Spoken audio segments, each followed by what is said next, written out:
Welcome to Around the Fire, a space for conversations to nurture hearts and build lives following Jesus, thinking more deeply about big ideas and how to apply them. Hello, I'm Sarah, and that was Jonny welcoming you to Around the Fire. We're really excited for this episode. We've got a guest with us. I'm going to introduce her in a few moments' time. But if this is your first time listening to Around the Fire or joining us on YouTube, hello, you are welcome to this community.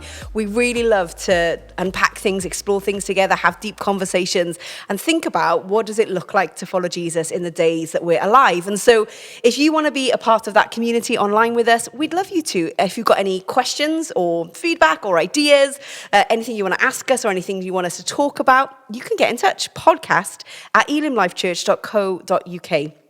Jonny and I have the privilege of being part of the leadership team here at Elim Life Church in North Birmingham, and just exploring these things together through community, but also wider into the city that we're a part of, which is Birmingham. If you are anywhere near Birmingham, it was actually International Birmingham Day this week when we're recording. Yes, literally yesterday. And so if you are anywhere near the city of Birmingham in the UK, hello, hi, Celebrate. You are welcome. Or if you're listening and you're part of a Birmingham somewhere else, you're welcome Yeehaw. too. And also if you're not part of Birmingham at all, hi, great to have you with us. Now, all of that to say that the conversation we're having today is with someone who serves the city in quite a specific way with an organisation called Embrace. So we really want to welcome you, Kaeli. Hi, Kaeli. Hello. Welcome. So Kaeli is the project manager of Embrace in Birmingham. And so we'll get to kind of having a conversation about what that is in a few moments' time. But we wanted to get to know you a little bit first. So Kaeli, tell us a little bit about yourself, maybe some fun things as well, like your favourite film or your favourite food. Yeah, just get people a bit of a sense of who you are and what you love. Yeah, okay, so I'm Kaeli. I'm 27 and I'm a Brummie, a proper Brummie. Like, I've lived here most of my life. Nice. Unlike me, who's kind of just pretending. That's great. Yeah. Well, I was born in the States, so I guess I'm kind of pretending. Okay. But for most of my life, I've lived in Birmingham. Amazing. And love Birmingham. That's a controversial opinion to some, but... Not in this room. No, You're safe we in love this Okay, room. Birmingham great, too. perfect. You're safe in Great this room. city. And I was having to think about what I would say my favourite food is these days. And I think I might say my husband's pumpkin sticky buns because it's autumn I've and he seen makes them some of his work every- on Instagram. Yes. Yeah, I haven't even eaten them, and I agree. I think that might be my favourite food, just from what I've seen. Honestly, Yeah. it should be. Like, they have like caramelized walnuts on the top and they're so sticky and they're delicious, and it's autumn, so I'm hoping he'll make them soon for me. Nice. So Yeah, that's- this is a little plug for him. We commend that to you. Yeah. well, I don't know, sometimes it's nice to also keep his baking to myself as well. He gives it all away and then I only get like one bun. Okay, we'll put a request in now then. It's amazing. So tell us a little bit about kind of growing up in the city and why you've decided to sort of stay here, why you love the city so much. I think that's really interesting. I guess I did move away for university to Coventry for a couple of years, and when I got married, me and my husband were like, where should we live next? And we'd always just really enjoyed coming back to Birmingham. So we were like, kind of thinking it was our idea. We were like, oh yeah, let's move to Birmingham. And then as soon as we got here, I don't know, it just felt very obvious that God brought us here. Like, the people we met, the things we got involved with, it just felt like we'd fallen into this story, and we just loved the city. We just loved the people, the range of people that live here, the fact that you never know what's going to happen next. It feels like real life here. It feels like you see a mix of everything, and I think that's beautiful. I think people are amazing here, even the people that are often misunderstood. Like, they're just incredible people when you stop and speak to them. I like it. It's a big mixing bag. Yeah. Great. Yeah. Really good. Yeah, really good. Sarah writes the fun questions, and I get the other questions. So That's how it works. I'll come back to pumpkins after. Yeah, we'll come back to dessert. Share with us, where you feel safe and comfortable to do so, a little bit of your faith journey. Because I think maybe for those of us who follow Jesus, there are some things immediately that you hear in the way that you respond to just being asked, why do you live here?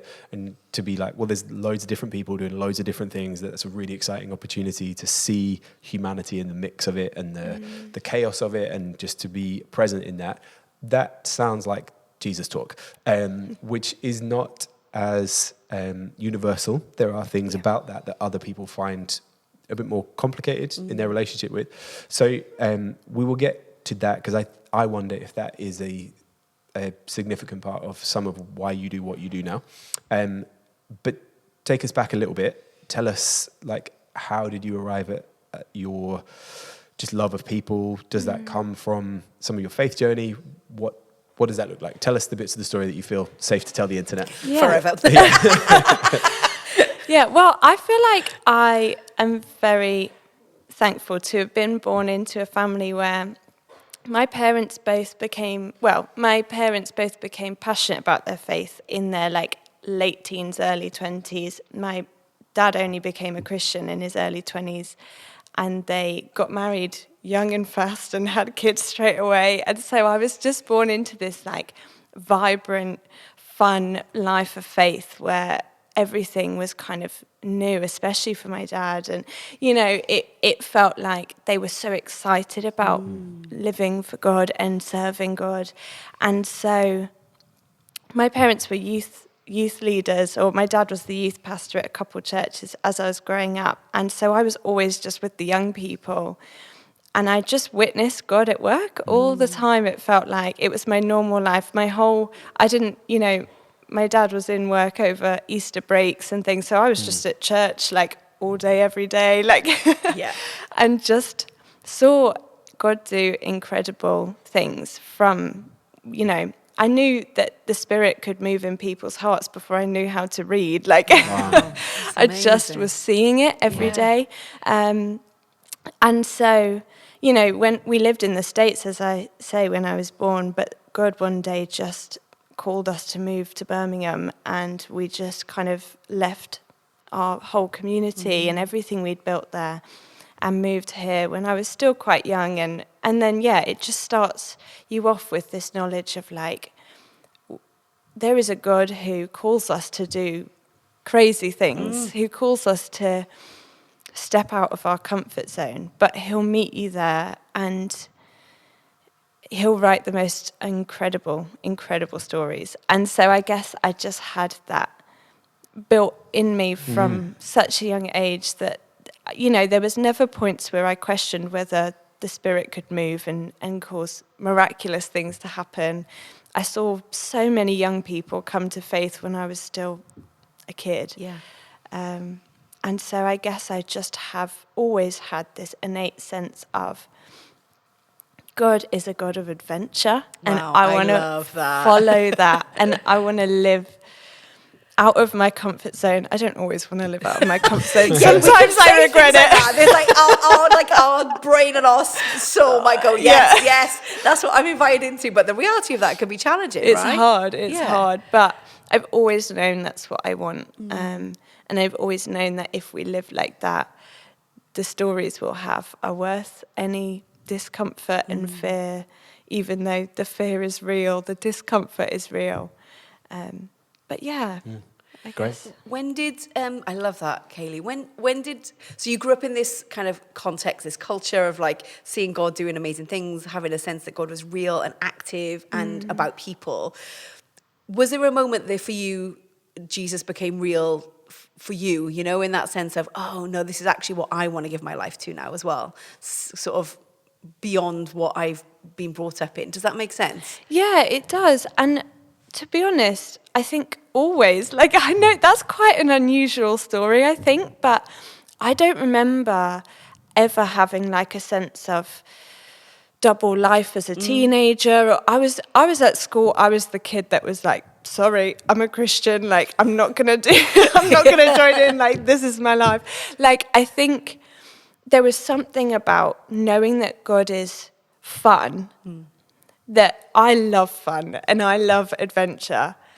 Knowing that God is like that, that's all I wanted. Yeah. And so I became a Christian, I guess, in the back of the car at 6 years old. Amazing. I was like sitting in the back. I love So it. I became a Christian young, and I guess I'm quite unusual. I didn't doubt that that's what I wanted. There's been times where I've been like, actually, God, I know you're real and I know you're using this, but I'm tired. Yeah. And I don't know if I have it in me to keep going. But I've always known he's there. Yeah. I don't know if that's a helpful testimony, No, but it's the testimony I have. I love it. I think it helps people who maybe are going to hear for the first time about some of the organisation that you represent. I think it's really helpful for people to understand why that makes so much sense to you as a person. It's really, really helpful. On that adventure, because there are things that you need when you're 6 that from your relationship with God that are different to when you're 27 and leading the things that you're leading and a part of. So what, in your pursuit of the presence of God through fun and adventure, what has helped you to do that? What helps you track with that to go, oh no, this is the adventure I'm being invited into. How do you, what are the things that you're running that past in your internal world to go, yep, that's God. So I'm going to pursue that adventure and not this adventure. Yeah. I think the key is being interruptible. And Ooh, I like that. because anytime I've tried to say to God, I think you're going to take me this way, it's like, I don't know, I start to build a picture of this is what my adventure looks like, and God's like, nice try. Oh, bless you. That's what you thought. How about this? I love that. So I think there's been a lot of times where, because I do like to dream and have visions of like, oh, I'd love it to look like this.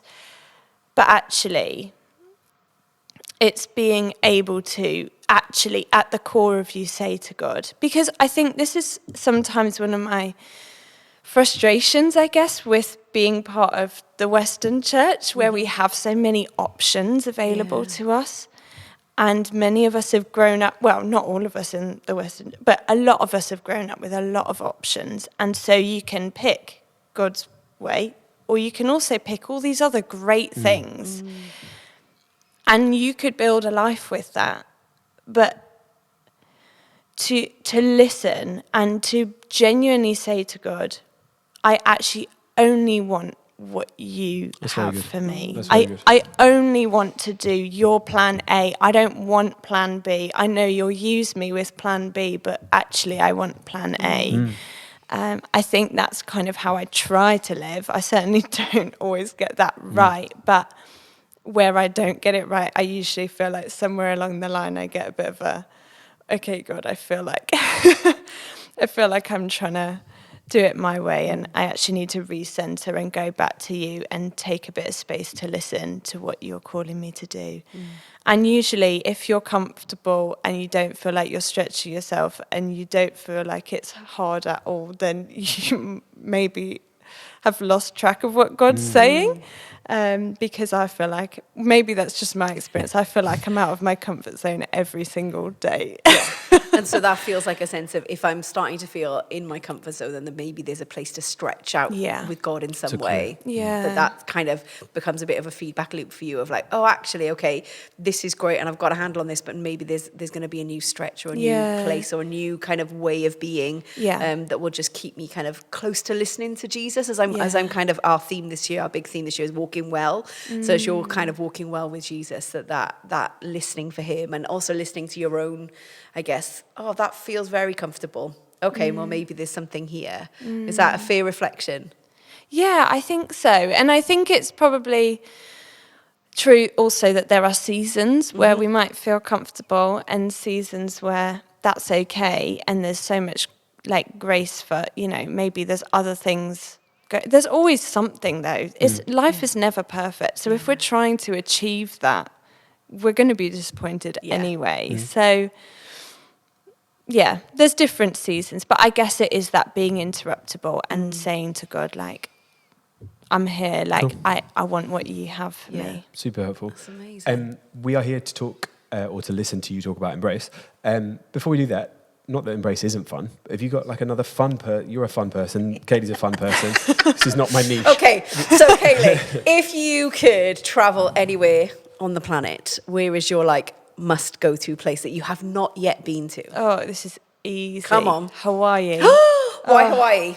I don't know. I just it's the pink flowers. Yes. It's the beaches. I bet they just sit on the beach all day having loads of fun. Maybe that's not accurate, but in my head, It's they're all just about what chilling in hammocks and go.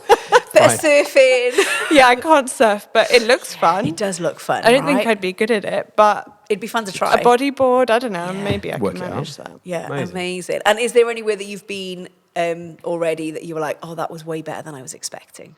Oh, I think I'm excited everywhere I go, to be honest. Oh, no, to be fair, Germany. Okay. Germany, I was like, this will be nice. And I was like, wow, really good. this Yeah. is beautiful. Yeah. So everyone go to Germany. check Germany Yeah, out. Germany or Hawaii. These are your There you go. recommendations. Couldn't be more different, I Come feel on, like. travel log. We're not actually a travel podcast. So please Is don't this the listen point to where any at the of our end of the advice. podcast I get like free tickets to Hawaii? Like, Oh, wow, she's worked it out. If we do have anyone who would like to sponsor Kaeli to go to please. Hawaii, that would be Please. amazing. maybe Yeah, the I know. Lord's calling you, nudging you. Yeah. Well, That was a similarly, Birmingham. Birmingham's beautiful. Everyone's on Hawaii- hammocks. Hawaii At of the beach. Midlands, as it is famously known. You are here. You are Yes. part of leading an organisation that serves the city, but hasn't always been in Birmingham. Yeah. Tell us the Embrace story. Tell us Yeah. who Embrace are, what you do, some of that journey, and some of just for anybody who perhaps this is brand new information. Give them the whole thing. Tell some of that Embrace story. That'd be great. Thank you. So Embrace started in 2008. It's a small faith-based, like it's a Christian small charity. It started in Coventry, just with the aim of going out to the women who sell sex on the streets in the red light district. And we do outreach, so it's hot chocolates, it's sandwiches, hygiene products, coats, etc. And we get to know the women, and we talk, and we offer prayer if they want it. And then we also offer follow-up support as well. So it is, if it's someone's birthday and she doesn't usually do anything for her birthday, we'll take her for lunch, we'll get her a present and a card, or if it's she's not eaten in days and she's really hungry, we'll take her a food parcel. Or I don't know, it's all sorts. There's one woman who at the moment we're arranging a cleaning day because she's got her own place now, but she's just struggling to manage. So we're going to go help her get things clean so that she's got a good starting point to start fresh again. And it's just whatever, really. It's seeing a need and doing what we can to meet it. And ultimately, all of it is with the aim of showing the love of Jesus to women who exist on the margins. So that's who Embrace is. And like I said, Embrace started in Coventry. Now, I first heard about Embrace when I was about 15. Okay. One of my youth leaders at church was the project manager for Embrace in Coventry. And at our weekend away, they decided to interview her about what she does. And as she started talking about what she did for these women, like I just described, me sitting there at 15, I don't know what happened, just something within me, deep within me, just knew I'm going to do that one day. Wow. And I don't know where obviously it was God, but I don't know where it came from. Like, I just knew. So then a few years later, and I'd had a few pictures then in the following years about being a light in dark places and reaching women. And so it kind of felt like it was building this picture. So I remember I had my interview for university. I went to a little university called Nexus in Coventry, a Christian uni. And in my interview, they said, what would you like to do one day? And I was like, oh, I want to be a support worker for prostitutes. It's just like, okay. Welcome in. Just want to get that out there straight away so everyone Specific knows. program we're running, but Yeah, like not at all what I was there to do.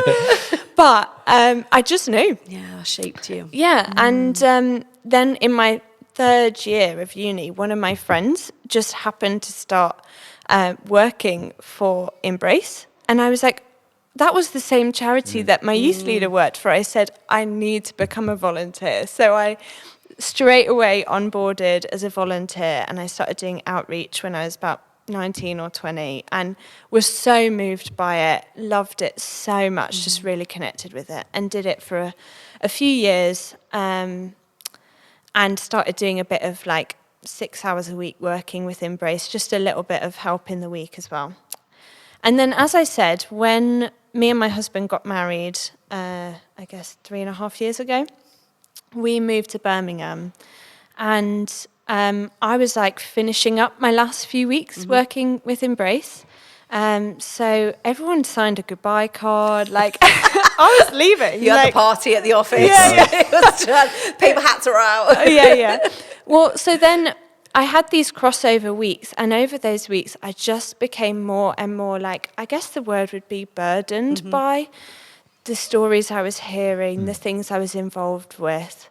I just felt more and more heartbroken over the women. And at my church in Birmingham, my church leader was like praying over different situations in Birmingham. And he just, within his prayer, was like, we pray for sex workers in Birmingham. And as soon as he said it, I just was broken. I just started weeping, because it was like, there are women here in Birmingham, and I need to serve them. I need to know them.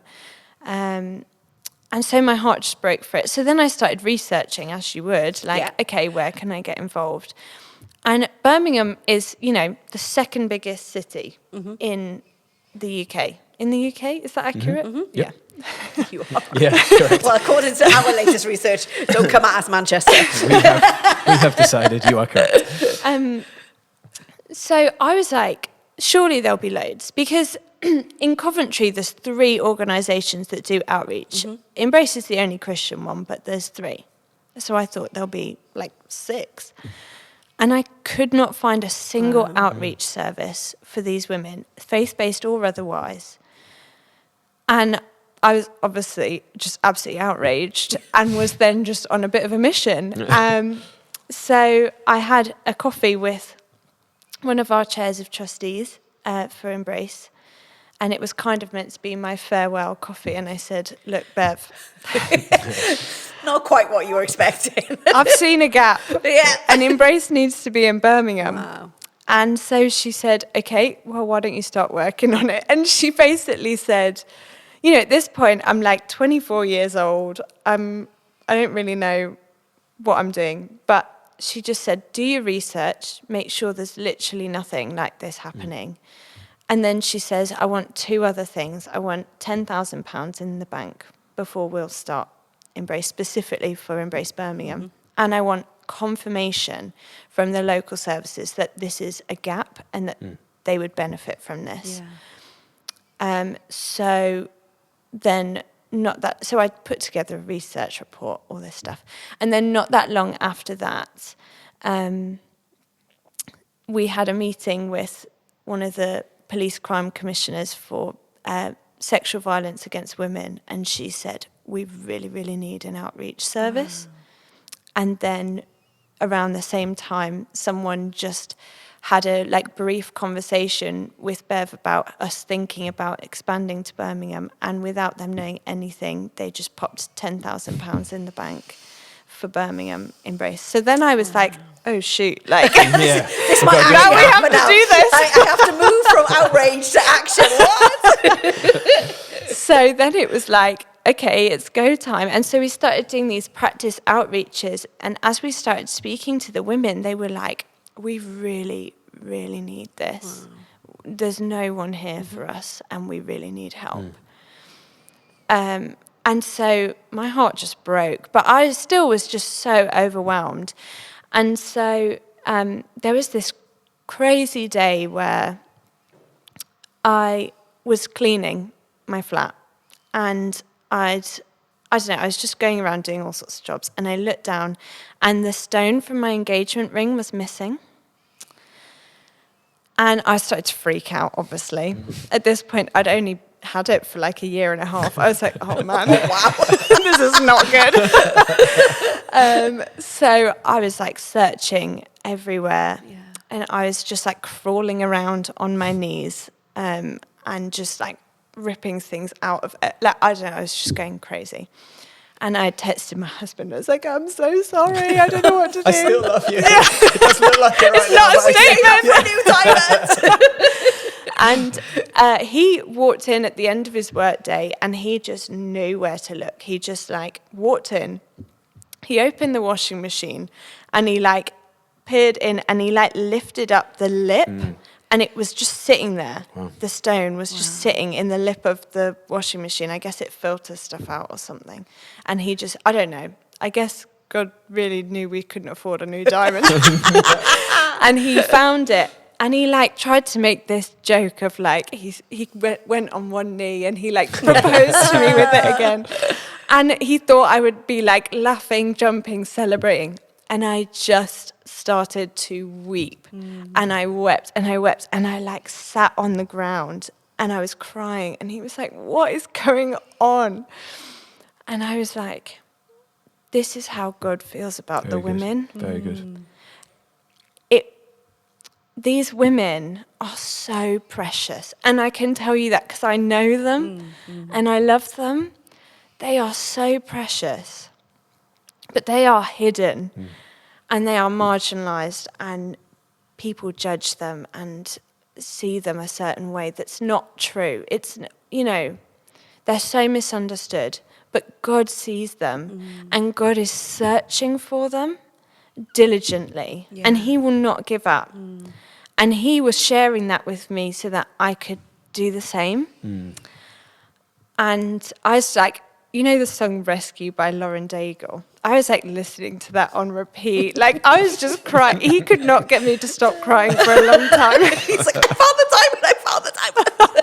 It's fine. But God just broke my heart. It's the story of the woman with the lost coin. I think it's Mark 6, I think. We'll figure it out. Sorry, I give people the wrong information about it all the time. All the time. It's that story. Like, God let me live that so that I would understand this is what it feels like when I'm searching for these women. And he just gifted that heart to me so that I would live the same and love the women the same. And so that's how Embrace Birmingham came to be, really. And I suddenly, before I knew it, I was the project manager of a charity. And I was. So what does that look like? So like in your sort of week, for people, we're not a leadership podcast, but like for people to understand, like, how do you lead a team? What does that look like? Because you're working with staff and volunteers. Just some of maybe your wisdom in the last few years of learning to start something in a new place with a new team from scratch, figuring it all out. What are some of the things as you've been navigating that you're like, oh, that's I'm really glad we did that, or I wish we'd done that, or this thing has worked out really well? Yeah, well, Embrace is quite unique because we're so little. So I am the project manager, but I am also the admin person. I'm the support worker.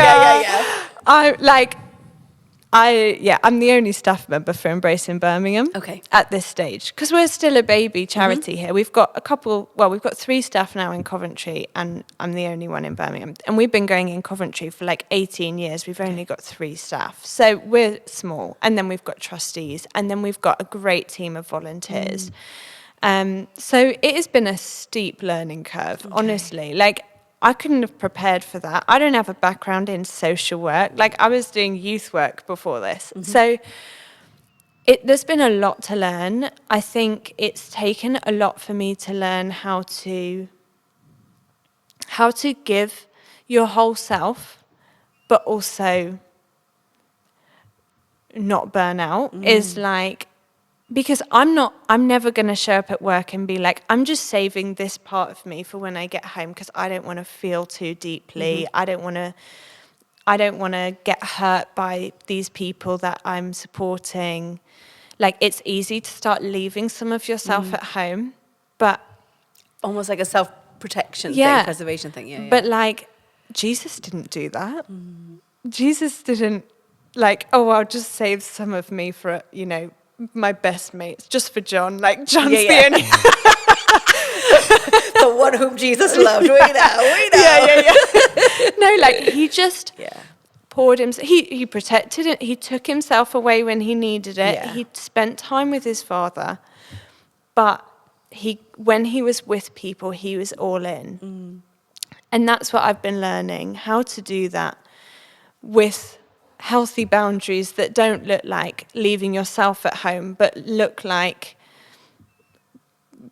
putting boundaries around your time and your capacity and being sensible about what you agree to. And I don't think I've learnt it all yet, but I think I'm learning how to. I guess we can never put ourselves in boxes. Yeah, really good. Yeah. So it's every day saying to God, like, this is the day I've got. I'm just me for all of it. So I'm going to need your help. Yeah.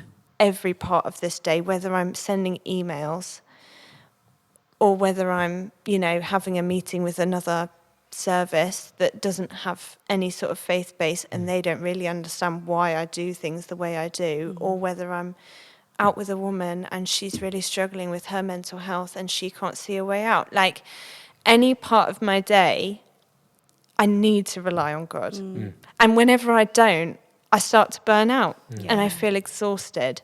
So I think in terms of leading a charity, like, that's been the main lesson. And I've learned a lot along the way. There's things that I handle better now because I've had it before. Right. Yeah, and got a bit of experience. Yeah. And you have to learn on the job, but it's learning how to, like, find, I don't know, I guess find God in all of your weakness and embrace your weakness as the thing that he wants to use, rather than, I spent so long, because I'm young, trying to prove to everyone that I was good enough to do the job that I was doing. And I'm not. It's quite freeing though, isn't it? It's quite liberating to go, actually, your story is of God making it so clear to you. You've got a heart for women. You've got a heart for this city, of like opening up those opportunities. Just the way that God has like confirmed and affirmed along the way. I think that brings with it a level of confidence of, no, I am doing the thing that God's asked me to do. I'm joining in the way that God's invited me to join in. And so if that is the case, like, also then what I need from him and what he needs to do with me and through me is we can do that together, you know? So I think there comes a sense of freedom. But I love that idea, because I think sometimes for people, Kaeli, I'm sure you've been in conversations, it's like, well, there's like a work version of myself or a home version of myself, or and there are times to be appropriate with what we share and how we do things. Absolutely. But actually just that, like, every day I'm walking with Jesus, like every day I'm trying to follow where the Spirit leads, and whatever the context of my life looks like, that desire of like, actually I need your help in this, God, and the places where I'm strong, thank you so much that I can lend that strength to someone or something, and then the places that I'm not, I like, show me, lead me, help me, bring other people who have some of those things, which is what I love when you said about, you've got a board and you've got trustees, you've got people and volunteers who bring what they've got into the whole of what you're seeking to do with God. I think I'm going to take us to the brain break, but I think as well, for people who have that passion or that confirmation or just that sense of this is what I have to do, to lift out of what you have shared so eloquently and so passionately, of like how front foot you were with that, how proactive you were with that, of like, this is what I need to do, so what do I need to do about it to join those dots? And so we say thank you, Jesus, for people like Bev and for others who were not looking for that finished version of somebody who has got 20 years experience of running a project, but they were like, we need that will make it happen. Somebody who's going to pour themselves into figuring this out and maybe had the working knowledge to go, okay, brilliant, I hear what you're saying, but what you need, what's going to keep you safe in that, I need you to go do the research, raise the money and find the need. And you're like, great, I can do that by tomorrow. And so moving the enthusiasm with the knowledge, there's something in the confidence of knowing that that's what you exist to do, and then looking for the partnerships that are going to help you win in that, I think is massive. All right, I'm going to take us to the brain break. Yeah, I forgot about the brain break, so that's why I did it. And then, Kaeli, thank you so much for sharing your story. And then when we come back from the brain break, we'll get into some of, this is a little bit Christian cliche, but in my brain, as you were telling some of your story, I'm like, oh, you're doing the same thing. There are, we can't quite work out, producer Andy's got the data, but there are people listening to this podcast. Amongst those will be those other 15-year-olds where their hearts have just been consumed with something to go, that, I need to do that. Tell me about that. So come back after the brain break and Kaeli's going to tell you how you can be involved with Embrace and what that looks like and all of the other things. As ever and always, my comfort and guide to you, stretch. Get up, stretch your hamstrings. It really matters. You're obsessed with hamstrings. It really matters. It's important. We're getting old. We need to stretch. And we'll be right back after you've had a stretch. Thanks.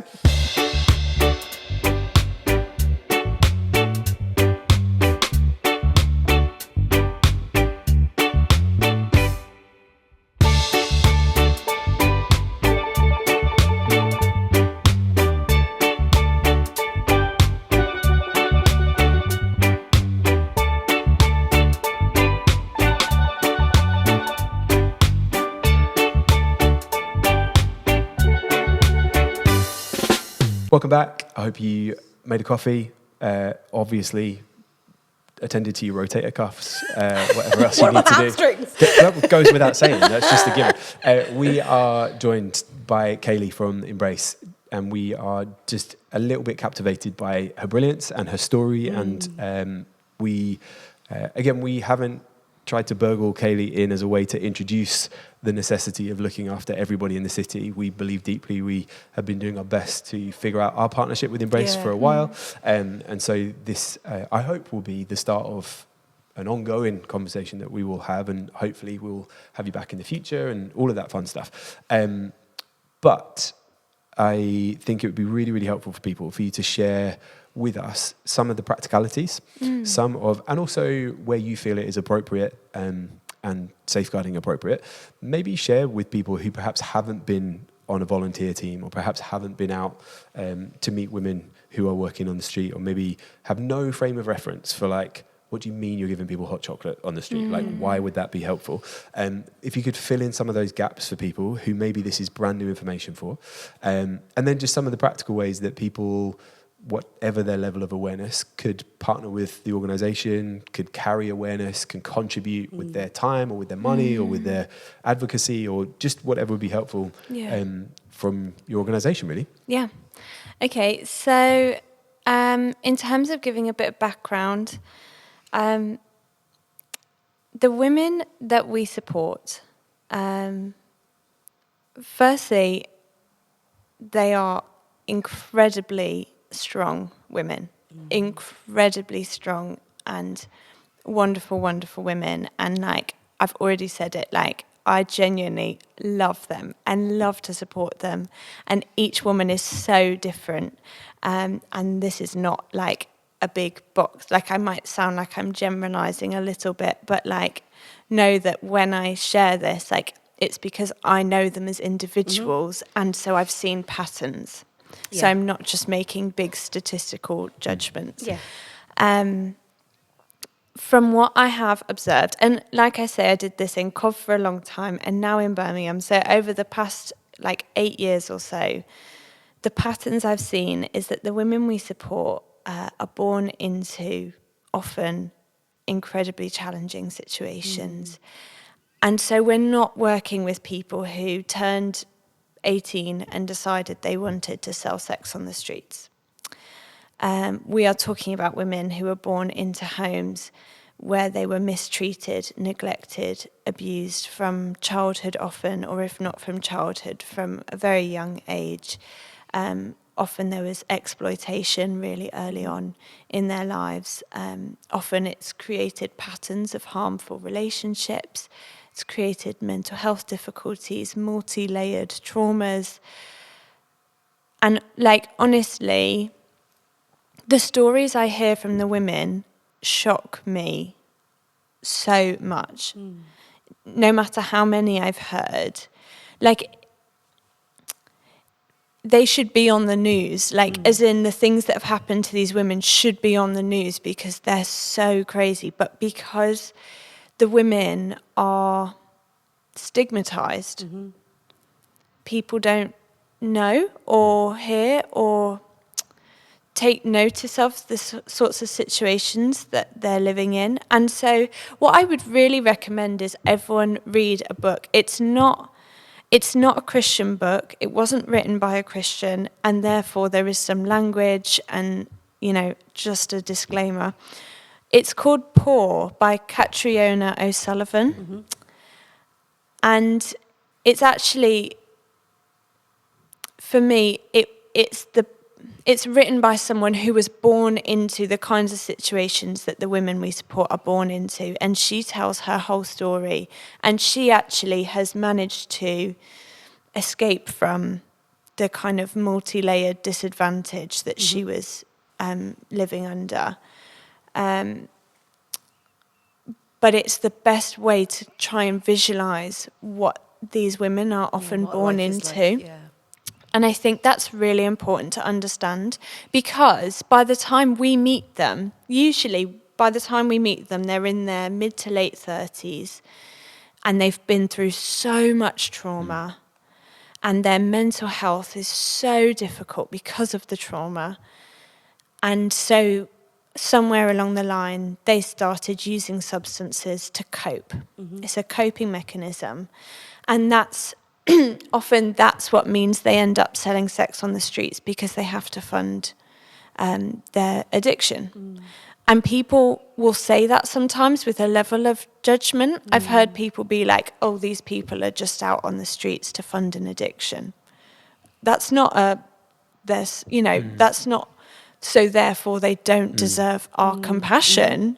That's like, well, what happened? Why did they end up here? Because I certainly didn't just one day decide to start using Class A drugs. And so there's a difference there.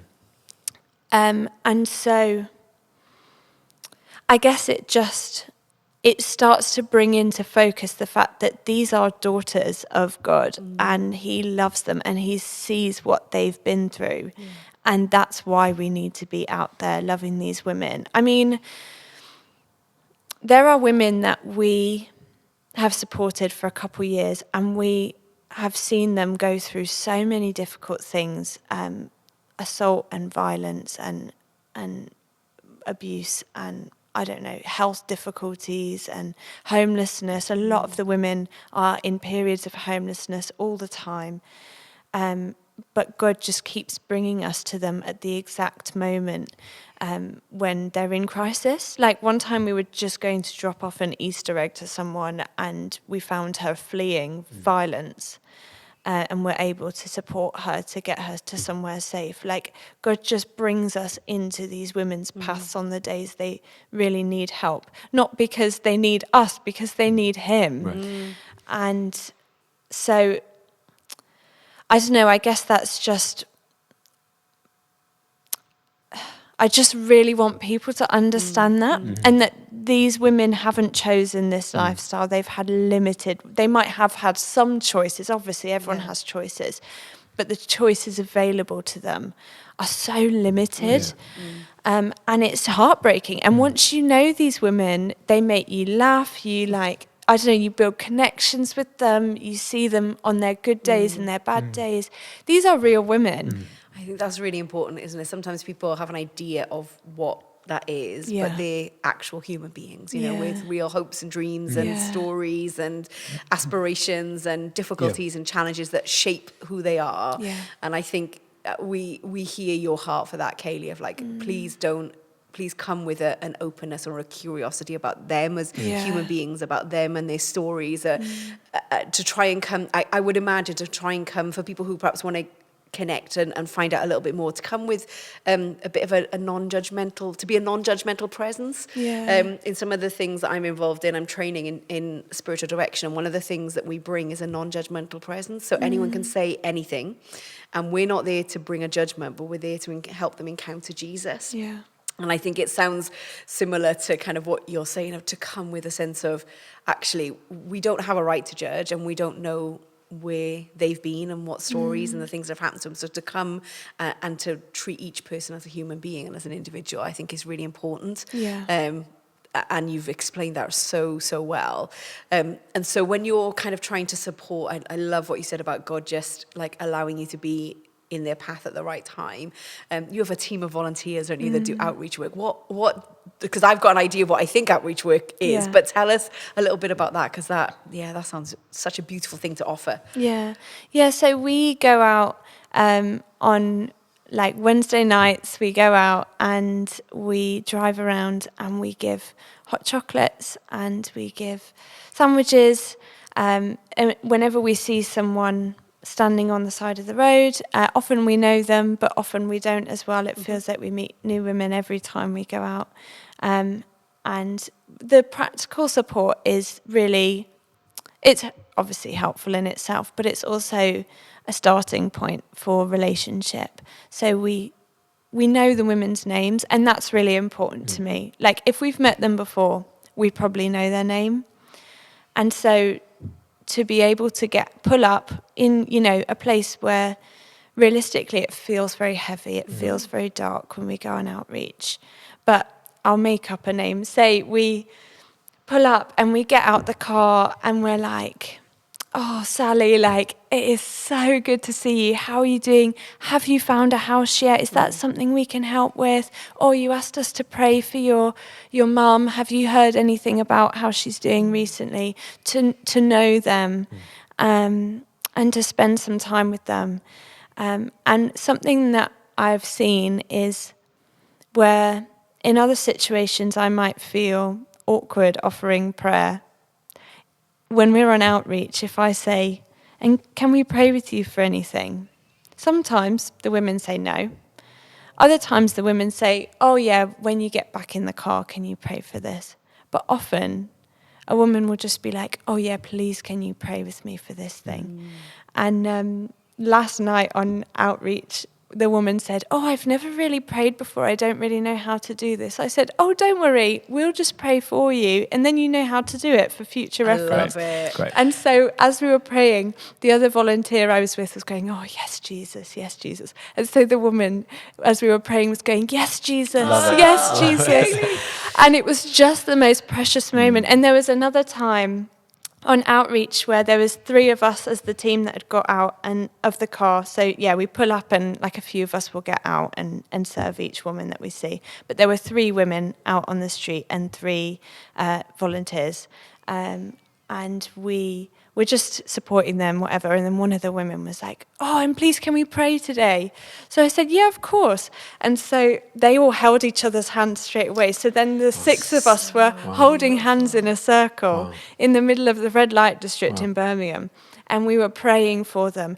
And the one woman like leaned over to the other and she was like, "I've got tingles all down my spine." And then the girl replied, "Yeah, your aura is incredible."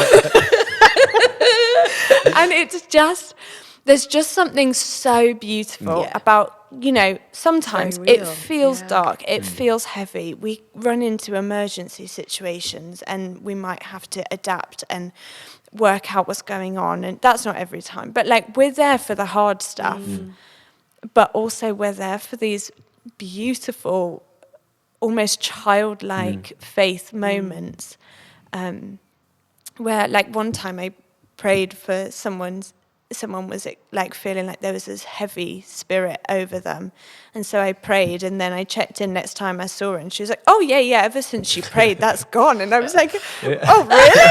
Like, wow. Those miracle stories just keep coming. I was like, you're so chill about this. Amazing. There's just a simplicity of faith, even after everything they've gone through. Really good. And to go to where they are as well, right? Yeah. Really good. I think often when we, as the church, big C, the church, we often can be better at inviting people into something that we're already doing or hosting. Yeah. But that sense of going out to people where they are with that non-judgmental presence and pointing them to Jesus, and also doing the practical piece of like, what can we do to support you? Yeah. Well, yeah, so in terms of like different ways to get involved practically, Please. I think like if you're based in Birmingham, if your heart is stirred, you're like, I need to get out there. I need to pray with these women. I need to love them. We would love outreach volunteers. That is something that we always need more drivers, things like that. So if that's the case, people can drop me an email is probably the best way. We'll put all the links and stuff in. We'll get producer Andy, he's really good at this, of putting all the notes of like links and things like that in the chat, so we can do that. Because otherwise no one would spell my name right. That's true. That's true. He was like, have you spelled that right? When I sent the email, I was like, well, I'm pretty sure that's how she spelled it on the thing. So yeah.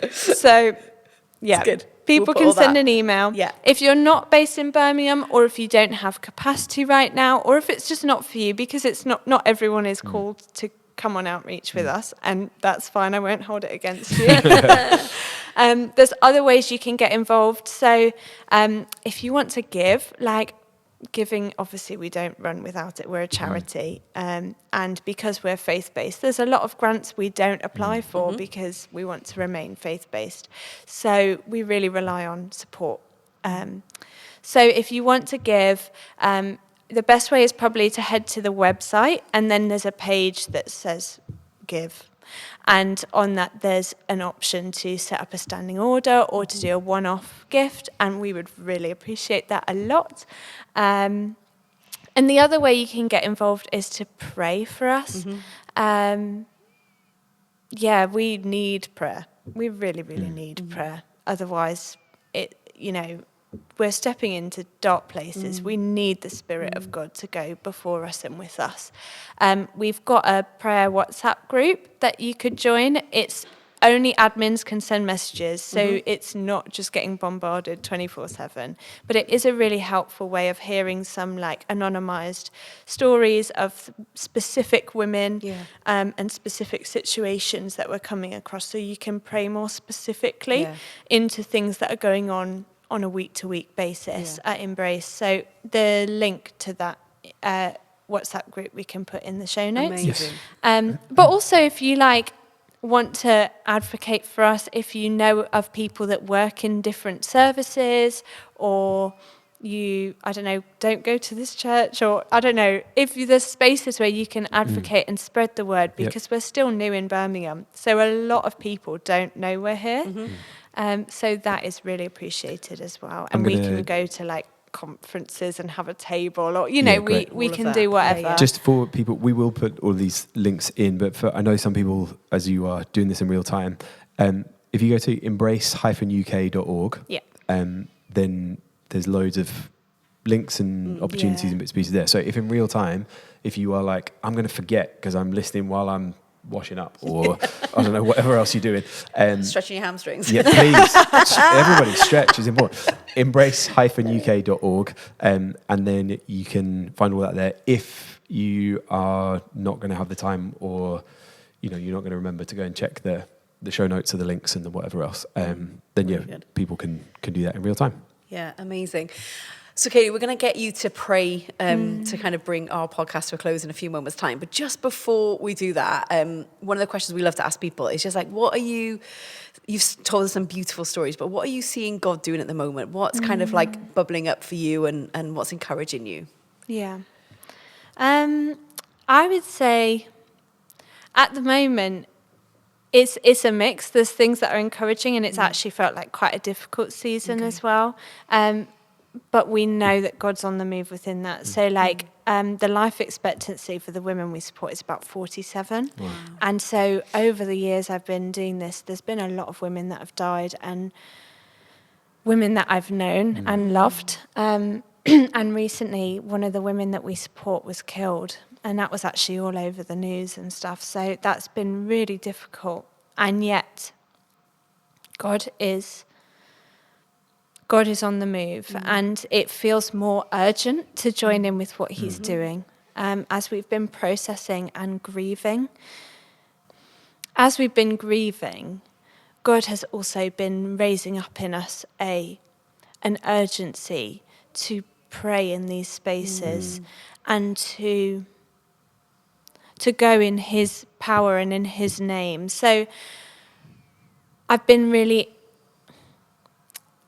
I guess encouraged isn't the right word. It's felt like a weighty, important time to be out there. It's felt like God's been saying, I need you out there. Like, he never needs us. We won't go into the theology behind that. But he invites us to be. He invites us to go and to bring light, because it's really urgent. Like, just the week before the woman was killed, we spent a good amount of time with her. We gave her like 4 hot chocolates. She kept coming back for more. We got a precious amount of time, and we got to show her.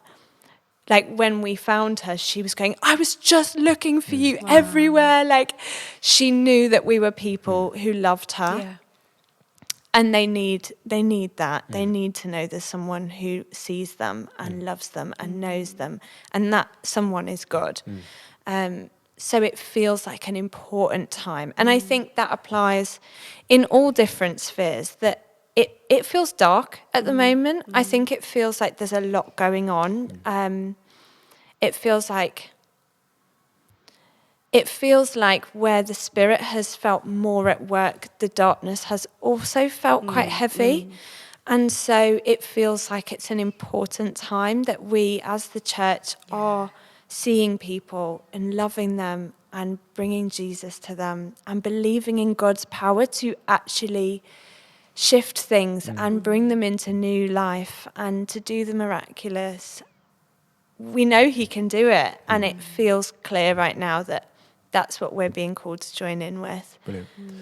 What haven't we asked you that you, if you go back to all the good things that you're doing, you go, oh no, why didn't I say that? Or why didn't I ask that? And that can just be how to caramelize walnuts, because I don't know. I don't do any of the baking. But just Me neither. I like eating. where maybe we haven't set you up to win, just what would you like to, before you lead us in prayer, and that would be great, but just what would be really good that we either haven't asked you or just hasn't been part of the flow of the conversation? I can't think of anything. Cool. That's great. Great. Thank you so much. What are we supposed to do? So We've asked all of our questions. Yeah. We're going to let Kaeli lead us in prayer, and then I will say goodbye at the end. Amazing. Is that Okay. all right? Thank you so much. Thank you. Oh, Father God, thank you that is who you are, that you are a loving Father. And we thank you, God, that in your love you do not forget anybody. And that includes every person listening to this podcast. And God, I just pray that in this moment, that every person would know that you love them and you see them and you know them in the specifics of their situation. And where people might be feeling like, oh God, I was 15 ages ago and you never told me what you wanted me to do. Lord, would you just in this moment give people a fresh reminder of who you have created them to be and the gifts that you have placed in them as an individual. And Lord, where people are held back in fear, I pray that your courage would fill them, that you would give them a fresh passion for the things that they just cannot seem to get over. Maybe it's just the one person down the road who doesn't seem okay, or whatever it is that has been stirring. Lord, would you just in this moment give them a fresh courage to go and to be bold and to trust that you will hold them in that place. And in this moment we do just pray for the people in our city and beyond who are hidden, who are marginalised, who have been missed by services or people in their lives. Lord, you see them. And I pray that we would see them too. Give us eyes to see, God. Give us eyes to see, and would we be willing to step out of our comfort zone to love people the way that you did when you were on this earth, God. Thank you for the example of Jesus.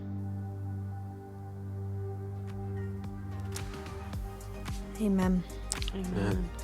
Amen. Thank you so much, Kaeli. Just appreciate everything that you've brought and your openness and your honesty and your willingness to share. And we are, at Elim Life Church, we're cheering you on, and we're going to continue to find ways to partner, encourage you. And so we want to encourage everyone who has been listening or watching. I did make the switch. Did you see that? To do the same, to find out if you could share this episode, if you could send it to people who you might think be interested in finding out a little bit more about Embrace and what God's doing in the city through Embrace, then please do that. And if you want to subscribe to the podcast, is that what I'm supposed to say? Sure. Then you could do that. You can subscribe and like and share, and apparently those are things that you do. So if you could do all those things, that would be amazing. And we'll look forward to seeing you on the next episode. Get in touch with anything, podcast@elimlifechurch.co.uk. Goodbye. Thanks, bye. Bye. Are you being chased at the end? I was like, what's happening?